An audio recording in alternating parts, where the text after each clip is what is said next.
Hello students, আমি Nitish sir জ্ঞানজ্যোতি coaching সেন্টারের পক্ষ থেকে তোমাদের প্রত্যেককে জানাই আরও একবার স্বাগত। তো স্টুডেন্টস, আজকে আমি তোমাদেরকে করাবো ছন্দ নির্ণয়, যেটা জি বাংলা বলো বা তোমাদের মাইনর বাংলা বলো, ডিএসসি বাংলা বলো, যারা সিবিসিএস রয়েছে তাদের ক্ষেত্রেও, যারা 4 ইয়ার আন্ডার গ্র্যাজুয়েট প্রোগ্রাম রয়েছে তাদের ক্ষেত্রেও, যাদের ছন্দ অলঙ্কারের পার্টটা রয়েছে, সেই ছন্দ অলঙ্কারের পার্ট থেকে তোমরা জানো তোমাদের বেসিক যে ছন্দগুলো রয়েছে সেখানে কিন্তু 3 প্রকারের ছন্দ রয়েছে। সেই 3 প্রকারের ছন্দের মধ্যে আমরা প্রথম যে ছন্দটা রয়েছে সেটা স্বরবৃত্ত, শ্বাসাঘাত প্রধান বা দলবৃত্ত ছন্দ। এর আজকে যে নির্ণয়গুলো কি করে করব সেটা সম্পর্কে কিন্তু আলোচনা করব। দেখো, সবার প্রথমে যেমন একটা মানুষকে আমরা চিনি বা মানুষকে আমরা জানি, তারপরে আমরা বলতে পারি যে সে কে, অর্থাৎ পরিচয়। এই পরিচয়টা হচ্ছে সবথেকে গুরুত্বপূর্ণ ছন্দ নির্ণয়ের ক্ষেত্রে। অর্থাৎ একটা ছন্দ যে আমরা নির্ণয় করব, সেই ছন্দের সঙ্গে যদি আমাদের পরিচিতি না থাকে তাহলে কিন্তু আমরা ছন্দ নির্ণয় কখনোই করতে পারবো না। তো আজকের ক্লাসটা ডিটেলসে আলোচনা করার পূর্বে তোমাদেরকে বলে রাখি, যারা আমাদের অনলাইনে ভিডিওটি এই মুহূর্তে দেখছো ইউটিউব চ্যানেলের মাধ্যমে, তারা অবশ্যই চ্যানেলটিকে সাবস্ক্রাইব করবে, ভিডিওটি ভালো লাগলে বন্ধুদের সঙ্গে শেয়ার করবে।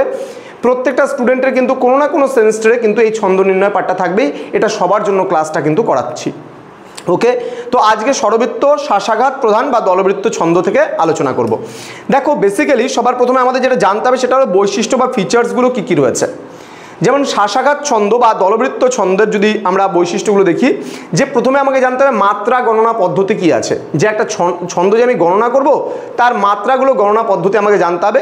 যেমন কি বলছে, এই ছন্দে, অর্থাৎ যদি আমরা বলি এই শ্বাসাঘাত বা দলবৃত্ত ছন্দে কিন্তু মাত্রা গণনা পদ্ধতিটা হচ্ছে সবথেকে ইজি, বোঝা গেল? সব থেকে সোজা মাত্রা গণনার পদ্ধতি হচ্ছে এই ছন্দে, কারণ এত সোজা আর কোনো ছন্দ নেই। বাকি যে দুটো ছন্দ আছে সেই দুটো ছন্দ টাফ আছে, সেটাও আমরা শিখবো আগামীতে, কিন্তু এই ছন্দটা হচ্ছে সবচেয়ে সোজা। কি বলছে এখানে, মুক্ত দল এবং রুদ্ধ দল উভয় কিন্তু এক মাত্রারই হবে, বোঝা গেল? তাহলে কি আমরা যখন নির্ণয় করব তখন মাথার মধ্যে দেখো এখানে লেখা আছে কিছু 1 1 1 1 1, অর্থাৎ যেটা মুক্ত দল হবে সেটাও এক মাত্রার, যেটা রুদ্ধ দল হবে সেটাও কিন্তু এক মাত্রারই হবে। অর্থাৎ কি করে আমরা মুক্ত দল এবং রুদ্ধ দল চিনব? মুক্ত দল এবং রুদ্ধ দল চেনার নিয়ম হলো, যখন আমরা প্রোনাউন্সিয়েশন করব বা একটা কবিতার লাইনগুলোকে আমরা পড়ব, তখন যেখানে উচ্চারণের শেষে স্বরবর্ণ আসবে আমাদের বুঝতে হবে সেটা কিন্তু মুক্ত দল, বোঝা গেল? এবং যদি উচ্চারণের শেষে কখনো ব্যঞ্জন বর্ণ আসে তাহলে আমাদের ধরে নিতে হবে সেটা রুদ্ধ দল, বোঝা গেল? তাহলে স্বরবর্ণ আর ব্যঞ্জন বর্ণ, স্বরবর্ণ বলতে কোনগুলো, যেগুলো স্বরেয়, স্বরেয়া, রস্যই, দীর্ঘই যেগুলো রয়েছে সেগুলোকে আমরা বলি স্বরবর্ণ। এবার এই স্বরবর্ণগুলো উচ্চারণের শেষে আসলে আমাকে ধরে নিতে হবে সেটা মুক্ত দল। তাহলে মুক্ত দল হলেই তার মাথার মধ্যে এক লিখব। এবং এই ছন্দের ক্ষেত্রে কিন্তু রুদ্ধ দলের ক্ষেত্রেও কিন্তু এক মাত্রারই লিখতে হবে। রুদ্ধ দলগুলো এক মাত্রার হবে, অর্থাৎ রুদ্ধ দল যদি কোনো শব্দ উচ্চারণের শেষে যদি স্বরবর্ণ আসে তাও আমরা উপরে এক লিখব। যদি রুদ্ধ দল হয় অর্থাৎ ব্যঞ্জন বর্ণ আসে তবেও কিন্তু আমরা এই ছন্দের ক্ষেত্রে এক লিখব। তাহলে আমরা এই ছন্দগুলো চিনব কি করে, যে এটা তোমার হচ্ছে স্বরবৃত্ত বা তোমার হচ্ছে দলবৃত্ত বা শ্বাসাঘাত প্রধান ছন্দ, কি করে আমরা বুঝবো? বলছে এই ছন্দটা যখন তুমি পড়বা কবিতার লাইনগুলো তখন খুব দ্রুত দ্রুত উচ্চারণ হবে, দেখবা। যেমন এটা, মেঘমুলুকে ঝাপসারাতে রামধনুকের আবছায়াতে, এই যে কথাটা আমি খুব তাড়াতাড়ি বলতে পারছি, বাকি ছন্দগুলোতে কিন্তু এতটা দ্রুত কিন্তু আমি উচ্চারণ করতে পারবো না। তার মানে এর লয়টা কি হচ্ছে, এই ছন্দের লয় হবে দ্রুত। লয় মানে কি, স্পিডটা। এই যে আমি বলছি বা কোনো একটা কবিতার প্রোনাউন্সিয়েশনগুলো দেখছি, এখানে কিন্তু কি হবে সবসময় লয়গুলো, লয় বলতে আমার বলার গতিটা, অর্থাৎ আমি যে পাঠ করছি বা পড়ছি সেই গতিটা কতটা স্পিড হচ্ছে সেটাকে লয় বলে। অর্থাৎ যদি স্পিডটা খুব দ্রুত হয়, তাড়াতাড়ি হয়, তাহলে আমরা বলবো দ্রুত লয়। আর যদি মাঝারি হয়, অত দ্রুতও না হয়, আর যদি আস্তেও না হয় তাহলে আমরা বলবো বিলম্বিত বা মধ্যম লয়। আর যদি কখনো আমরা দেখতে পারি যে খুব ধীরে ধীরে আমাকে কষ্ট করে উচ্চারণ করতে হচ্ছে তাহলে এটা ধীর লয় বলবে, বোঝা গেল? লয়টা কি, তাহলে এখানে আমি মুক্ত দল রুদ্ধ দল শিখিয়ে দিলাম, এখানে আমি লয়টা জেনে নিলাম এবং এখানে গতিটাও আমি জেনে নিলাম যে গতি কিন্তু খুব দ্রুত হবে। অর্থাৎ যখনই আমরা এই কবিতার প্রোনাউন্সিয়েশন করব তখন বুঝে যেতে হবে যে এর লয় কিন্তু কি হবে, দ্রুত হবে। আমি আরো দু একটা উদাহরণ তোমাদেরকে দেখাচ্ছি এখানে, তাহলে বুঝতে পারবা। এখানে দেখুন যেমন আছে, আমরা ছোটবেলায় পড়েছি, আতা গাছে তোতা পাখি ডালিম গাছে মৌ, এক তো ডাকি তবু কথা কও না কেন বউ। তাহলে দেখো এই যে কথাটা আমরা কিন্তু খুব তাড়াতাড়ি পড়তে পারছি। এখানে দেখো লেখা আছে ছন্দরীতির নাম দলবৃত্ত বা শ্বাসাঘাত প্রধান ছন্দ। তার মানে দলবৃত্ত বা শ্বাসাঘাত প্রধান ছন্দের হচ্ছে এটা একটা বৈশিষ্ট্য, অর্থাৎ এই কবিতাটা আমি খুব তাড়াতাড়ি পাঠ করতে পারবো, পড়তে পারবো, অর্থাৎ এর লয়টা হবে খুব দ্রুত। আমি আর একটা এখানে উদাহরণ নিচ্ছি, বৃষ্টি পরে টাপুর টুপুর নদে এলো বান, শিব ঠাকুরের বিয়ে হলো 3 কন্যা দান। অর্থাৎ আমাকে কোথাও থামতে হচ্ছে না, আমি এটা উচ্চারণ করতে গেলে খুব দ্রুত উচ্চারণ করতে পারছি, যার জন্য এটাকে কি বলবো, আমি এটাকে লয়টা খুব দ্রুত। বোঝা গেল বিষয়টা? তো আমি এই ছন্দ নির্ণয় কি করে করতে হয় তোমাদের শিখিয়ে দেব, ধৈর্য ধরে কিন্তু অবশ্যই শেষ পর্যন্ত একদম ধ্যান দিয়ে ক্লাসটি করতে হবে, একদম ধ্যান, এক জায়গায় ধ্যান থাকতে হবে। আচ্ছা, তাহলে এখানে আমরা আর কিছু আমাদের আপাতত দরকার নেই জানার, তারপর পর্ব ভাগটা আমরা জেনে নেব। কি বলছে, দলবৃত্ত ছন্দের অন্যতম বৈশিষ্ট্য হলো প্রতি পর্বের আদি অক্ষরে প্রবল শ্বাসাঘাত পড়ে, মানে প্রত্যেকটা জায়গায়। যেমন এখানে মেঘমুলুকে ঝাপসারাতে রামধনুকের আবছায়াতে, মেঘের ওপরে একটা জোর পড়বে, ঝাপসার উপরে একটা জোর পড়বে, একটা জোর পড়বে, তারপর রামধনুকের রামের উপরে একটা জোর পড়বে, আবছায়াতে আবের উপরে একটা জোর পড়বে, মানে প্রতি জায়গায় প্রতি পদের আদি অক্ষরগুলো, অর্থাৎ এটা একটা পদ, এখানে প্রথম অক্ষর, এটার পদের প্রথম অক্ষর, এটা পদের প্রথম অক্ষর, এটা পদের প্রথম অক্ষর, প্রত্যেকটা পদের প্রথম অক্ষরে আমরা দেখছি একটা জোর বা একটা শ্বাসাঘাত কিন্তু পড়ছে, শ্বাসের আঘাত পড়ছে, দ্যাট ইজ কল্ড শ্বাসাঘাত। ওকে, তারপরে আর কি বলছে, লয় তো দ্রুত বলেই দিলাম। তারপরে এখানে মুক্ত ও রুদ্ধ অক্ষর মিলে প্রতি পূর্ণ পর্বে মোট মাত্রার সংখ্যা কিন্তু 4 মাত্রার হবে। অর্থাৎ এখানে তোমরা দেখতে পাচ্ছ ওপরে যদি কোনো, এটা একটা পর্ব, এই যে আমি ভাগটা করে দিলাম, এই যে ভাগটা করা আছে দেখো একটা দাগ দেওয়া আছে, এটাকে বলে পর্বে ভাগ। এবার এই ছন্দের মূল বৈশিষ্ট্য প্রতি পূর্ণ পর্বে মাত্রার সংখ্যা কিন্তু 4 4 করে আগাতে থাকবে এইভাবে, লাস্টে 1ও থাকতে পারে, 2ও থাকতে পারে, 3ও থাকতে পারে, 4ও থাকতে পারে, ডাজ নট ম্যাটার, কিন্তু 5 কখনোই হবে না, সেটা ব্যতিক্রমে চলে যাবে। বোঝা গেল? তাহলে কখনো কখনো এরকম আসতে পারে যেখানে আমরা দেখছি দ্রুত উচ্চারণ হচ্ছে, কখনো কখনো 4 যোগ 4 যোগ 3 যোগ 1ও হতে পারে কোথাও কোথাও লাস্টের দিকে, কিন্তু প্রতি পূর্ণ পর্বগুলো 4-এর থেকে কিন্তু বেশি হবে না। বোঝা গেল? প্রতি পদগুলো কিন্তু 4 4 4 4 করে আগাবে, এই ছন্দের কিন্তু এটা একটা বৈশিষ্ট্য। বোঝা গেল? এখানে আর কিছু জানার আপাতত তোমার দরকার নেই, দেখবে এটা খুব ইজিলি ভাবে তুমি করতে পারছো। এবার পরীক্ষার সময় তোমার কেমন দেওয়া থাকবে, পরীক্ষার সময় খালি কবিতার দুটো লাইন তুলে দেওয়া হবে, যেমন মেঘমুলুকে ঝাপসারাতে রামধনুকের আবছায়াতে, ওপরে এক এক এক এক কিছু লেখা থাকবে না, এবং পর্ব যে ভাগ ভাগ করা আছে, দাগ দাগ কাটা আছে, এটাও থাকবে না। তোমার নর্মালি এরকম থাকবে, মেঘমুলুকে ঝাপসারাতে রামধনুকের আবছায়াতে। তাহলে এখানে তুমি কি করে করবা, উচ্চারণ করতে হবে তোমাকে। এটা যখন তুমি ছন্দ নির্ণয় করবা, আগে এই লাইন দুটোকে তুমি লিখে নিবা। বোঝা গেল? এই লাইন দুটোকে লিখে নিতে হবে। যেমন আমি এখানে লিখে নিচ্ছি, তোমাদের সাইডে যেহেতু জায়গা আছে আমি লিখে নিচ্ছি। ওকে, 1 সেকেন্ড জাস্ট। ওকে, লিখে নিচ্ছি। দেখো, এটা মেঘ, হ্যাঁ, মুলুকে, তোমরাও লিখে লিখে নিতে পারো, খাতার মধ্যে লিখে লিখে নিয়েও করতে পারো, জিনিসটা ট্রাই করতে পারো। মেঘ মুলুকে ঝাপসা রাতে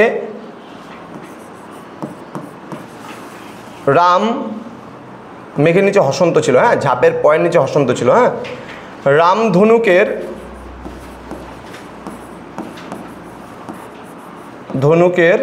রয়ের হসন্ত আছে আব ছায়াতে, হ্যাঁ, আব ছায়াতে, এটা অবশ্যই তুমি লিখে নিবা খাতার মধ্যে। লিখে নেওয়ার পরে দেখো আমি প্রনাউন্সিয়েশন, মেঘ, আমরা কিন্তু মেঘ কথাটা উচ্চারণ করার সময় কিন্তু একবারে উচ্চারণ করি, বলি আমরা কি মেঘ বলি না, আমরা কি এরকম বলি যে মে ঘ বলি, এরকম ভাগ কিন্তু করা যায় না। মেঘ শব্দটা যে আছে সেই মেঘ শব্দটাই কিন্তু একসাথেই আমরা উচ্চারণ করি। বোঝা গেল? তাহলে মেঘ, তাহলে এই যে মেঘ কথাটা উচ্চারণ করতে গেলে আমাদের বলো তো শেষে কি আসে, শেষে ঘ আসে। দেখো একটা মেঘ উচ্চারণ করতে গেলে শেষে একটা ঘ আসে, তাহলে ঘটা স্বরবর্ণ না ব্যঞ্জন বর্ণ? স্বরবর্ণ না ব্যঞ্জন বর্ণ? ব্যঞ্জন বর্ণ। Very good. তাহলে এখানে ব্যঞ্জন বর্ণ, তাহলে ঘটা হচ্ছে ব্যঞ্জন বর্ণ। তাহলে ব্যঞ্জন বর্ণ যদি আসে তাহলে রুদ্ধদল হয় না মুক্তদল হয়? রুদ্ধদল। তাহলে রুদ্ধদলের মাথার উপরে কি লিখবো, 1 না 2? 1 লিখবো, কারণ এই ছন্দে কিন্তু রুদ্ধদল হলেও 1 মাত্রার এবং মুক্তদল হলেও কিন্তু 1 মাত্রারই হবে। এবং তোমরা একটা জিনিস মনে রাখবা, এখানে যেমন একটু জিনিস, এই বইটা যেখান থেকে আমি নিয়েছি সেখানে কিন্তু কখনোই বোঝায়নি বা এটা বুঝতে দেয়নি যে কোনটা মুক্তদল কোনটা রুদ্ধদল, এখানে বোঝা যাচ্ছে না। তাহলে আমরা বুঝবো কি করে? দেখো, সরি এখানটায় হয়ে গেল, 1 সেকেন্ড। মেঘ, ওকে, দেখো তাহলে আমরা কি করব, রুদ্ধ দলের মাথার উপরে, যদি রুদ্ধ দল হয়, কখনো যদি রুদ্ধ দল হয়, রুদ্ধ দলের মাথার উপরে এরকম একটা দাগ দেবো সিধা সিধি, বোঝা গেল। আর যদি মুক্ত দল হয়, যদি কোনো শব্দ মুক্ত দল হয়, তবে তার উপরে এরকম একটা ঢেউ খেলানো চিহ্ন দেবো, চন্দ্রবিন্দুর মতো যেরকম চিহ্ন দেই আমরা ওরকম চিহ্ন দেবো। তাহলে টিচার যে তোমার খাতা দেখবে সেই টিচার বুঝতে পারবে তুমি এখানে রুদ্ধ দলটা এক মাত্রা করেছো, মুক্ত দলটা এক মাত্রা করেছো, কিন্তু বুঝিয়ে দিতে হবে। তাহলে এটা যেহেতু রুদ্ধ দল, তাহলে এটার উপরে দাগ দিবা, দাগ দিয়ে ওপরে লিখতে হবে এক। এবার দেখো মুলুকে উচ্চারণ করতে গেলে মুলুকে, আমি কিন্তু মুলুকে কথাটা একসঙ্গে উচ্চারণ করতে পারবো না। মুলুকে প্রনাউন্সিয়েশন করতে গেলে মু এর সঙ্গে একটা উ আসে, রস্যু। এই যে রস্যুকার যে মুলুকে শব্দটাকে যদি ভাঙো, তাহলে দেখো ম হবে, যোগ রস্যুকারের জন্য রস্যু হবে, যোগ ল হবে, লয়ের রস্যুকার আছে যার জন্য রস্যু হবে, তবে কয়ে একারে কে আছে, তাহলে ক যোগ একারের জন্য একটা এ হবে, বোঝা গেল। তাহলে দেখো ময়ের সঙ্গে রস্যু আসলো, তাহলে রস্যুটা কি স্বরবর্ণ না ব্যঞ্জন বর্ণ? স্বরবর্ণ। তাহলে এটা মুক্ত দল না রুদ্ধ দল? অবভিয়াসলি মুক্ত দল, যেহেতু স্বরবর্ণ এসছে তাহলে মুয়ের উপরে একটা চন্দ্রবিন্দুর মতো চিহ্ন দিয়ে ওপরে এক লিখতে হবে। এই বইয়ের মধ্যে যেটা আছে সেটা কিন্তু মানে দলটাকে ঠিকঠাকভাবে বোঝায়নি, যে মুক্ত দল না রুদ্ধ দল বোঝায়নি, কিন্তু আমি তোমাদের বুঝিয়ে দিলাম। ওকে, তাহলে লুতে, লুয়ের উপরে আমি এক লিখবো, কেননা লুয়ের সঙ্গে দেখো লয়ের সঙ্গে একটা রস্যু আছে, তার মানে এটাও মুক্ত দল যেহেতু স্বরবর্ণ। আবার কয়ের সঙ্গে একটা এ আছে, এটাও স্বরবর্ণ, তাহলে এটা মুক্ত দল। তাহলে দেখো 1 2 3 4 হয়ে গেল। তাহলে আমরা জানি যে দলবৃত্ত বা শ্বাসাঘাত প্রধান ছন্দ যেহেতু এটা, সেহেতু এটার পূর্ণপর্ব 4 মাত্রার হবে।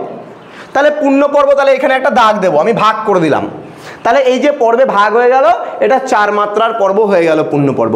ঠিক একইভাবে ঝাপসা, দেখো ঝাপ কথাটা, এই যে এতটুকু ঝাপ, এটা কিন্তু রুদ্ধ দল হবে, তাহলে এটার উপরে এক লিখবো। সা, দন্তাশ্রয়ের সঙ্গে একটা সরেয়া আসতেছে, আকারের জন্য সরেয়া আসে, যার জন্য এটা কিন্তু আবার মুক্ত দল হয়ে যাবে, যার জন্য আমি একটা চন্দ্রবিন্দুর মতো দাগ দিয়ে এখানে এক লিখবো।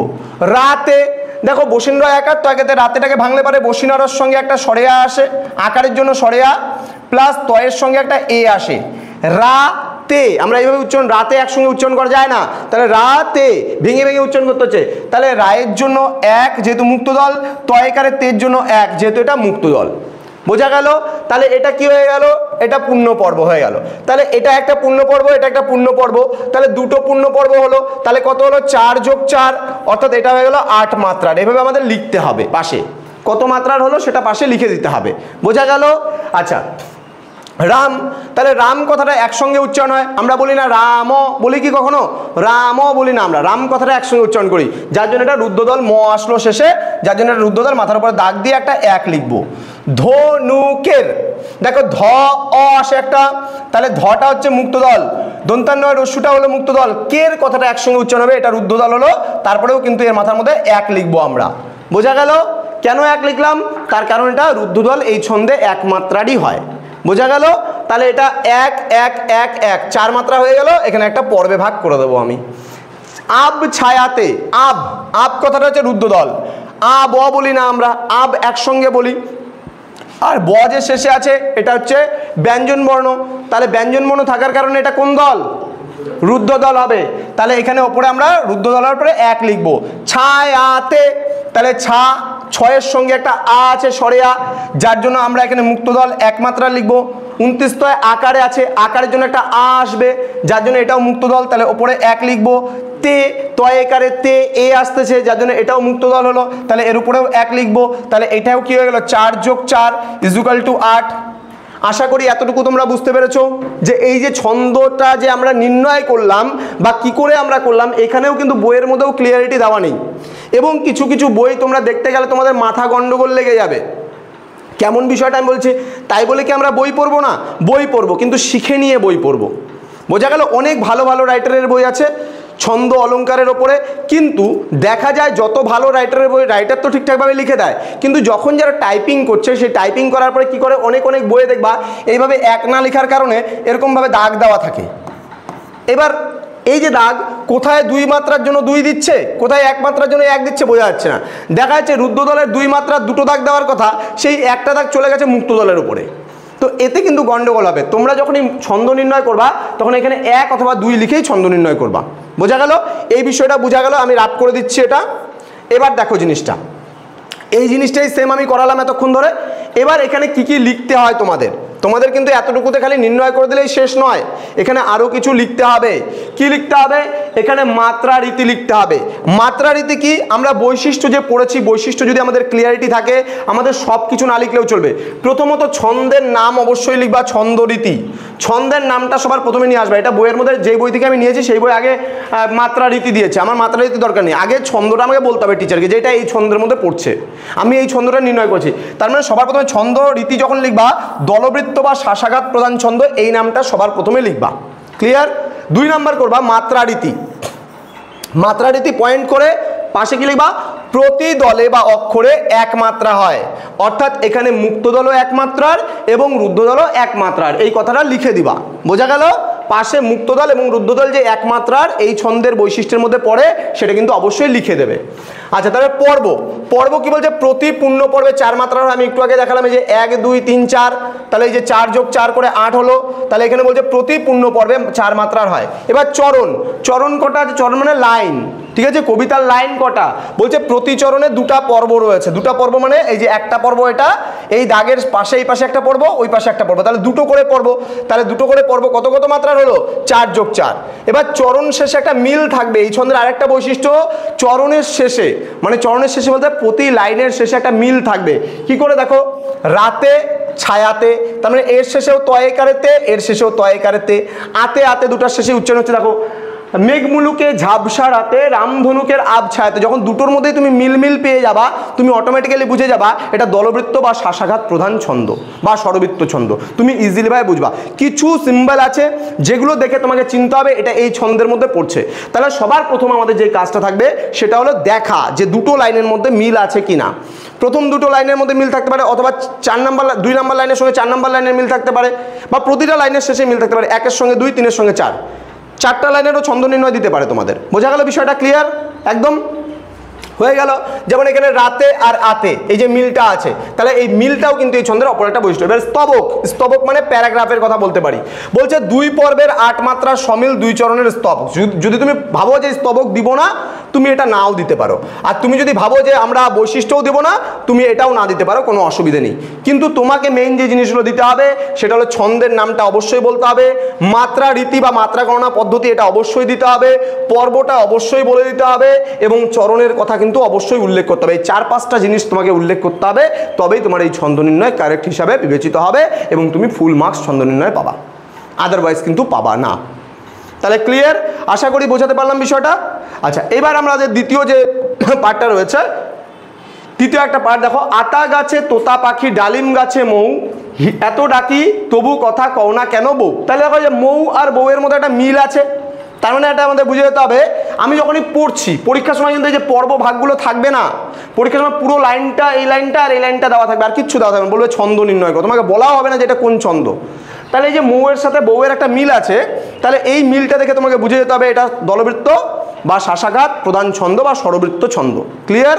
ছন্দের নামগুলোও জেনে রাখতে হবে কিন্তু অবশ্যই। এবার আ তা এক এক হচ্ছে, গা আছে, গ আকারে গা আ ছে, এই যে এগুলা খালি মানে তোমাকে এরকম দিয়ে দিতে হবে। এই যে আ তা গা ছে পর্বে ভাগ হয়ে গেল, 4 মাত্রা কমপ্লিট। যেহেতু এটা তোমার স্বরবৃত্ত বা দলবৃত্ত ছন্দ, 4 মাত্রা করে। তো তা পা খি হয়ে গেল দাগ। ডা লিম একসঙ্গে হবে লিম। গা ছে, আমি মুক্ত দেখো রুদ্ধ চেনা যাচ্ছে। আমি যখনই এভাবে ঢেউ খেলার মতো চন্দ্রবিন্দুর মতো দিয়ে দিচ্ছি বুঝে যাবে টিচার মুক্ত দল, আর যেটা সিধা দাগ দিচ্ছি সেটা বুঝে যাবে টিচার রুদ্ধ দল। এই ছন্দের বৈশিষ্ট্য হলো রুদ্ধ দলও একমাত্রা হবে, মুক্ত দলও একমাত্রা হবে, টিচার ইজিলিভাবে বুঝে যাবে। আর লাস্টে মৌ, মৌ কথাটা একসঙ্গে উচ্চারণ হয় কিন্তু রুদ্ধ দল তারপরেও একমাত্রা হয় এই ছন্দে। আর এখানে পর্ব ভাগ হলো, যেহেতু 4 মাত্রা করে হয়ে গেলো, পূর্ণ পর্ব 4 মাত্রা, 4 হলেই ভাগ হয়ে যাবে, 4 হলেই ভাগ হয়ে যাবে এই ছন্দে। 4 পর্ব হলোই মানে 4 মাত্রা হলো মানে ভাগ হয়ে যাবে। এটাই হচ্ছে এই ছন্দের সিস্টেম। বোঝা গেল? Clear concept? ওকে। এত ডা কি তো বু তো অ আসতেছে বু, ক অ আসতেছে থা আ আসতেছে, এই যে পর্বে ভাগ হয়ে গেল। এখানে 4-এ ভাগ, এখানে 4-এ ভাগ পর্ব। কও না, কও কথাটা একসঙ্গে হবে কও না। কেন বউ রুদ্ধ দল। বোঝা গেল? এইবার এই পাশে পাশে তোমাকে লিখতে হবে। এখানে পর্বে ভাগ হয়ে গেল, এখানে পাশে পাশে লিখতে হবে 4 যোগ 4 যোগ 4 যোগ 1, এখানেও 4 যোগ 4 যোগ 4 যোগ 1, পুরো 13 মাত্রার, এটা 13 মাত্রার। এবার সবার প্রথমে ছন্দ রীতিতে চলে আসবা। দলবৃত্ত বা শাসাঘাত প্রধান ছন্দ 1 নম্বর কাজ। দ্বিতীয় কাজ মাত্রা রীতি, প্রতি দলে বা অক্ষরে এক মাত্রার হবে। এখানে বলে দিতে হবে মুক্ত অক্ষর বা মুক্ত দল এক মাত্রার এবং রুদ্ধ অক্ষর বা রুদ্ধ দলও এক মাত্রার হবে। আচ্ছা, পর্ব যদি বলো, পর্ব প্রতি পূর্ণ পর্বে 4 মাত্রা হচ্ছে, প্রতি পূর্ণ পর্বে 4 মাত্রা। অপূর্ণ পর্ব যেটা রয়েছে, অর্থাৎ যেটা পূর্ণ পর্ব হয়নি, সেটা হচ্ছে 1 মাত্রার হয়ে গেল। এখানে অপূর্ণ পর্ব মানে যেটা পূর্ণ হলো না, সেটা কত মাত্রার? পূর্ণ পর্ব 4 মাত্রা হলেই পূর্ণ পর্ব, আর যদি 4 মাত্রা না হয় তাহলে সেটা অপূর্ণ পর্ব। তাহলে অপূর্ণ পর্ব কত মাত্রার? এখানে 1 মাত্রা, এটা আর এটা, ঠিক আছে। চরণে বলবো, প্রতি চরণে 4টি করে পর্ব রয়েছে। এই যে 1টা পর্ব, 2টা পর্ব, 3টা পর্ব, 4টা পর্ব। তাহলে প্রতি চরণে কয়টা করে পর্ব? 4টা করে পর্ব রয়েছে। এখানেও 4টা পর্ব, এখানেও 1টা 2টা 3টা 4টা। প্রতি চরণ, চরণ মানে লাইন, তাহলে প্রতিটা লাইনে 4টা করে পর্ব রয়েছে। বোঝা গেল বিষয়টা? আচ্ছা, এই যে কি কি পর্ব? 1টা পর্ব, 2টা পর্ব, 3টা পর্ব, 4টা পর্ব। তাহলে প্রথম পর্বে 4 মাত্রা, তারপরে পর্বে 4 মাত্রা, তারপরে পর্বে 4 মাত্রা, তারপরে পর্বে 1 মাত্রা। চরণ শেষে মিল রয়েছে, যেমন মৌ আর বউয়ের মধ্যে মিল রয়েছে। স্তবক যদি বলি, 4 পর্বের 13 মাত্রা সমিল 2টি চরণের স্তবক রয়েছে। এখানে 2টি চরণ নিয়ে একটা স্তবক তৈরি হয়ে গেছে। এবার এটা না দিলেও আমার চলবে, কোনো অসুবিধা নেই। ক্লিয়ার? Clear concept? তাহলে দলবৃত্ত বা শাসাঘাত প্রধান ছন্দের যদি তোমাদের কখনো পরীক্ষায় ছন্দ নির্ণয় দেয়, আশা করছি কোনো অসুবিধা হবে না। ঠিক আছে? তো এর পরের ক্লাসে আমি আলোচনা করব তোমাদের সঙ্গে যে আরও একটা ছন্দ, মানে এরপরে আমাদের যে আরও যে বাকি ছন্দগুলো রয়েছে, আরও 2 ধরনের ছন্দ রয়েছে, সেই ছন্দ নির্ণয়গুলো আরও 2টো পার্টে তোমাদের সঙ্গে আলোচনা করব। Thank you so much, thanks for watching after all, thank you.